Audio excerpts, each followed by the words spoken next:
Tonight, first of all, I'm so happy to be here. Thanks for inviting me. Again, Joe with Fox 31 and Channel 2. Tonight's rules are simple. This is not a debate. We are not going to be exchanging battles between candidates. It's merely an opportunity for you to learn about the people that you will be voting on in this upcoming election, which, as you know, is extremely important. The candidates will have 7 minutes to talk. And at 30 seconds, what are you going to do? She's going to flash something. Let's be careful here. Okay?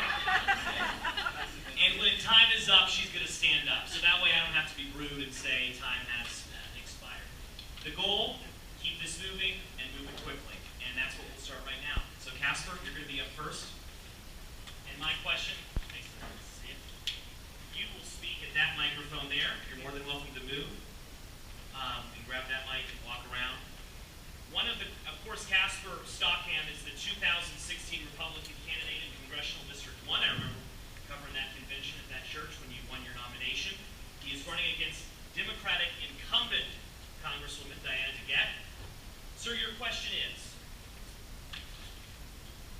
what is your position on sequestration and its impact on defense personnel programs and military readiness? What are your priorities for future defense authorization bills? As you know, if you are elected, you're going to have to deal with the issue of sequestration. Yeah. So my name is Casper Stockham. I'm running for Congress in CD1 against Diana Degette. And I'm the crazy conservative that believes I can win that race. I have 14 and a half plus years in the Air Force. I got out at Peterson Air Force Base out in Colorado Springs and moved up here to Denver-ish, because we're not in Denver right now. But I have a real challenge with how our military is dealt with today. I don't think we're dealt with correctly. I'm not happy with the way the VA is run. I'm not happy with the way a lot of those things are run. So when it comes to dealing with all those issues, I think we need some common sense approaches, and I don't believe there's much common sense happening in DC right now. So I believe I bring common sense, because even though I'm running as a Republican, I'm not locked into what Republicans say or what Democrats say. I want to know what the right thing to do is.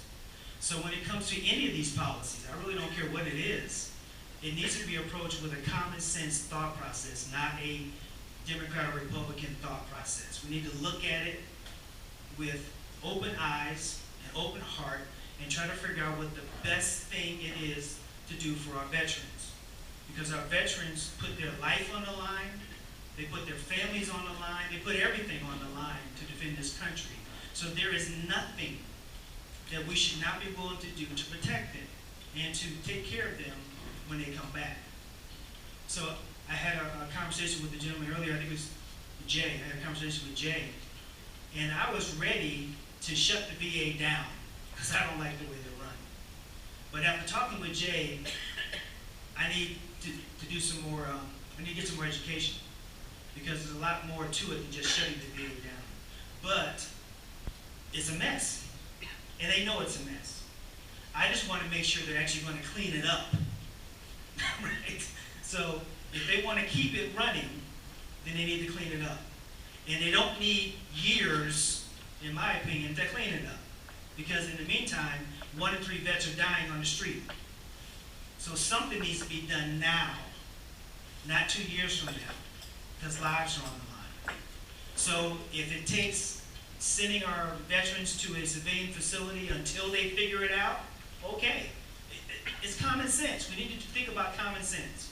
So if the veterans need help today, they need to get help today, not wait in line, not go to the VA, sign up, and go home. They can go to the VA and sign up, and then if they can't get seen, then go to a civilian medical facility, get treated, and send that bill to Uncle Sam.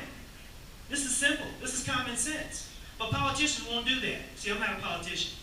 I'm running for Congress, but I'm not a politician. I'm a business guy. I'm an entrepreneur. I drive for Uber and Lyft at night, right? So if it makes sense, we need to do it. If it's a way for us to take care of our veterans, we need to do it. And that's it. You know, it's a pretty simple deal.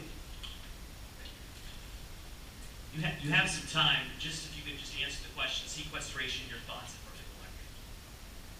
particular. Explain sequestration to me. the potential closing of, Or the military bases. well, not just that, but also cutting of the federal budget, cutting of federal funds that would impact certainly Veterans Affairs Administration. The answer is the same. It's common sense. We need to look at each one, whether it's sequestration or any other issue.